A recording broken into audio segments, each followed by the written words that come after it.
மக்கள் அனைவருக்குமே ஒரு அன்பான வணக்கம் தான். வீடியோக்குள்ளே போகிறதுக்கு முன்னாடி உங்களுக்கு தாவேகா கட்சி விஜயை பிடிக்குமா? மறக்காமல் ரெட் ஆட்டை கமெண்ட் பண்ணுங்கள். இல்லை நமது அதிமுக கட்சி க்ரீனை பிடிக்குமா? மறக்காமல் கீழே கமெண்ட் செக்ஷனில் க்ரீன் கலர் ஆட்டை கமெண்ட் பண்ணுங்கள். ஏன்னா இது அதிமுக தாவேகாவோட கூட்டணியை பற்றி தான் ஒரு மிகப்பெரிய தகவல் மற்றும் அவங்க கூட்டணி உறுதியாக இல்லை என்பதை மொத்தமாக நம்ம இந்த வீடியோ தெரிஞ்சுக்க போகிறோம். அதற்கு முன் நீங்கள் நம்ம சேனலுக்கு புதிய பார்வையாக இருந்தீங்கன்னா, இல்லை நீங்கள் பார்த்துனே இருந்தாலும் சரி, நம்ம சேனலில் வீடியோ பார்க்குற அனைத்து மக்களுமே 99% மக்கள் பார்த்திங்கன்னா நம்ம சேனலை சப்ஸ்கிரைப் பண்ணாமல் பார்க்குறீங்க. அதாவது நாங்கள் எங்கள் கடின உழைப்பை தான் உழைத்து உங்களுக்கு செய்திகளை தெரிவிக்கிறோம். ஆனால் உங்களிடமிருந்து எங்களுக்கு ஆதரவு பார்த்திங்கன்னா நிறைய வரமாட்டது. ஆனால் எங்களுக்கு ஆதரவளித்த மக்களுக்கு நன்றியை தெரிவித்துக் கொள்கிறேன். நீங்களும் எங்களுக்கு ஆதரவளிக்க வேண்டும் என்பதை நான் முழுமையாகவும் இந்த வீடியோவில் பார்த்திங்கன்னா கேட்டுக்கொள்கிறேன். அதற்கு முன் நீங்கள் நம்ம சேனலுக்கு புதிய பார்வையாக இருந்தீங்கன்னா சப்ஸ்கிரைப் பண்ணிக்கோங்க. பக்கத்தில் இருக்கிற பெல் ஐக்கானையும் ஆளில் வச்சுக்கோங்க. அப்போ தான் நம்ம போடுற ஒவ்வொரு வீடியோ நோட்டிஃபிகேஷனும் வரும். நீங்களும் உடனுக்குடன் தெரிஞ்சுக்கலாம்.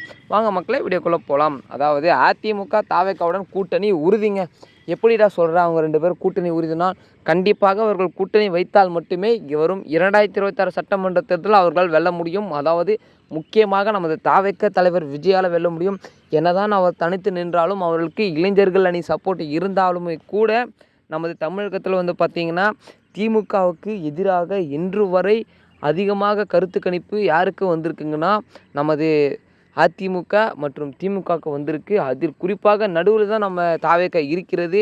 அவர்களுக்கு அதிமுகவுக்கு கீழேயும் திமுகவுக்கும் மேலேயும் நமது கட்சி தாவேகா கட்சி என்பது கிடையாது. இவர்களுக்கு இடையே தான் உள்ளது தாவேகா. அதாவது 2 கட்சிகளின் ஏதாவது ஒரு கட்சியுடன் கூட்டணி சேர்ந்தால் கண்டிப்பாக இவர்களால் வருகிற 2024 சட்டமன்ற தேர்தலை வெல்ல முடியும். அதற்கு திமுகவுடன் கூட்டணி பேச்சுவார்த்தை எத்தாலே நிறைய பேருக்கு கோபம் வரும். ஏனென்றால் நடந்த சம்பவம் உங்கள் அனைவருக்குமே தெரியும். அதனால் திமுகவுடன் கூட்டணி என்பதே கிடையாது. அதற்கு எதிராக இருக்கும் அதிமுகவுடன் கூட்டணி செய்வதற்கான தகவல் தான் பார்த்திங்கன்னா வெளியே போயிட்டுருக்கு. தொடர்ந்து பேச்சுவார்த்தை போய்கொண்டு தான் இருக்கிறது.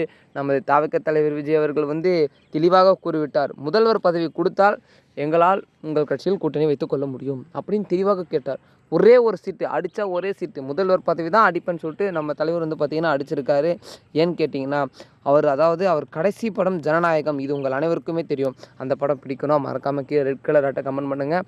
இப்போ அவரை பற்றி ஒரு குறிப்பை தான் சொல்ல போகிறேன். என்ன குறிப்பு அப்படின்னு கேட்டிங்கன்னா, அந்த படத்தை நடித்ததுக்கு அவருக்கு 247 கோடி. அதாவது அவர் அந்த ஒரு படம் நடிப்பதற்கு 247 கோடி பார்த்திங்கன்னா சம்பளம் வாங்குறாரு. அந்தளவுக்கு நம்ம தாவேகா தலைவர் விஜய் அவர்கள் பார்த்திங்கன்னா வசதியுடனும் நன்றாக அவர் வாழ்க்கையை பார்த்திங்கன்னா ஜாலியாக என்ஜாய் பண்ணலாம். ஆனால் எனக்கு அதெல்லாம் வேண்டாம். எனக்கு இனிமேல் சினிமா துறையில் எந்த வேலையும் இல்லை, அரசியல் துறையில் தான் எனக்கு வேலை என்று மக்களுக்காக உழைக்க வந்த மனிதனுக்கு உங்களுடைய ஆதரவு இவ்வளவு தானா? அதாவது என்ன கேட்கிறேன் என்றால், உங்களுக்காக வந்திருக்கிறார். எனக்கு அந்த பணம் வேணாம், எனக்கு எந்த பணமும் வேணாம், எனக்கு அந்த லெவலுக்கு வரவழைச்ச மக்களுக்கு நான் உதவி செய்ய விரும்புகிறேன். ஆகையால் நான் அரசியலுக்கு வருவேன் என்று அரசியலுக்கு வந்த ஒரே மனிதன் நமது தாவேகா தலைவர் விஜய் அவர்கள் தான்.